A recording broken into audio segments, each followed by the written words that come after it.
Hello, my name is Paul and I'd like to talk to you about this, the art of video communication, because let's be honest, connecting through the screen is the new normal and I believe I'm the person to teach you how to do it. Let me explain.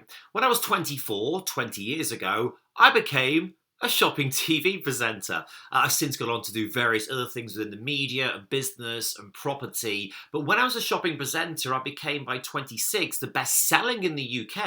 And by 29, I was head of broadcasting for a shopping network in Los Angeles. I wasn't the best presenter or salesperson, but I did then and do now truly understand the art of connecting with people through the screen. Look, let me give you a few tips and tricks, if you like, to get you going. Firstly, look at the framing. There's quite a lot going on, but nothing overly distracting, and it feels balanced. It feels quite comfortable. If, for example, I was to set the framing up like this, wouldn't be so good. Doesn't feel quite right. Also, the door psychologically is a problem. What's going on outside? Your mind leads outside.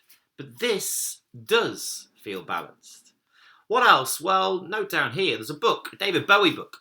If we were on a live call, a live video call, I would hope that you would ask me about my interest in David Bowie, which would humanize this very artificial environment. Everything around me is there for a reason. If you were to ask me something about anything on the screen right now, it would open up a relationship and open up the beginning of trust, which is key. What else? We'll look at my eye line.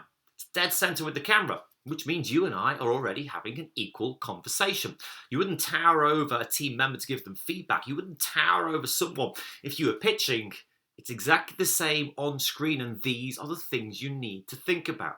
Particularly as well, your own emotional intelligence. On screen, everything is exaggerated. Your tone, your pace, your body language, they've never been more important.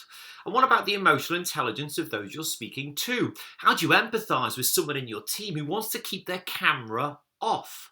How do you have commercially successful conversations with clients and customers who are on their home turf and therefore more relaxed and therefore much, much more comfortable?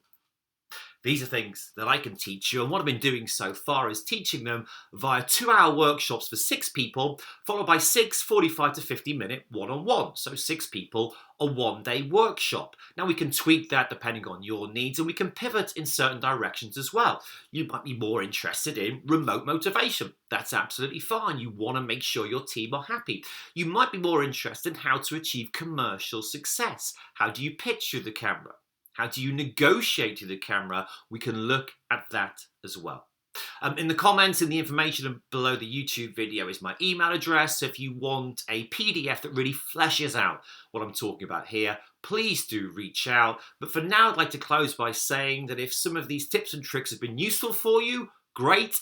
Take them, use them, embrace them. I hope they help. And similarly, if you know somebody else who might benefit from these tips and tricks, please do feel free to pass the video on. And with a bit of luck, I'll be speaking to you live soon via the medium of video conferencing. Thanks.